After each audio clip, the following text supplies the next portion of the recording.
quick story for you.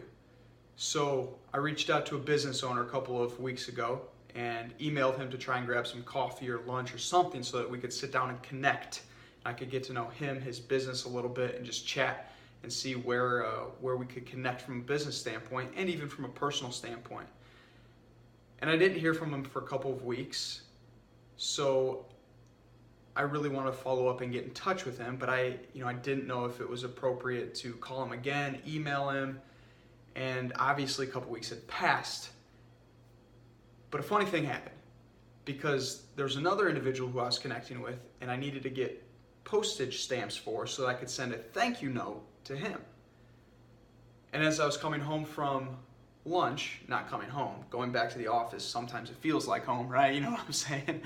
I was going back to the office after lunch, and I almost didn't stop at the post office, but I was like, you know what? I really need to get those stamps because I really want to and need to get this thank you letter out. So I pulled into the parking lot of the post office, I parked, and as I was parking, caught my eye this individual who looked very familiar. And I realized it was the business owner who I wanted to connect with. And he was leaving the post office and going to his vehicle to depart the parking lot.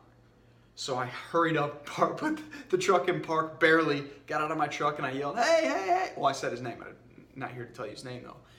And we connect briefly. He said, it was spring break, and we had a lot going on, extremely busy, so we'll connect sometime soon.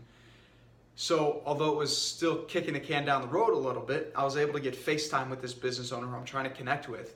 And I think that's always powerful in relationship building. How frequently can you shake a hand, say hi, and just let someone know you're thinking about them and would love to get in touch and have a coffee meeting or lunch, breakfast, some kind of conversation to build and develop that relationship.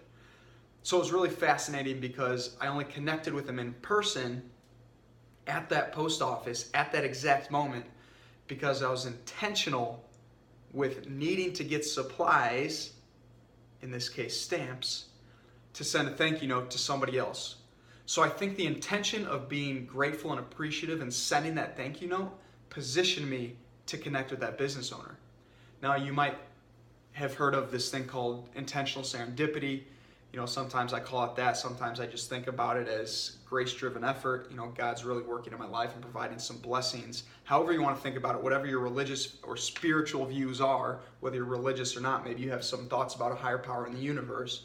I think it's fascinating. The more often I'm intentional with my actions, how frequently new opportunities arise to connect with someone, to develop a relationship, to meet someone new, or to continue getting in front of somebody that I already know and just want to further develop a relationship with. So I would encourage you to be very intentional with your actions, even if they're as simple as going to get a stamp so you can send a thank you note. It will pay off, I promise you. Even if you don't meet that business owner, that person you're wanting to connect with in the parking lot, good things will happen by taking that action, by being intentional with your gratitude, appreciation, and just getting out in the world and doing things that will propel you towards those goals that you have. So keep working hard, keep taking action. Good things will happen. I can promise you that. Have fun. Be awesome.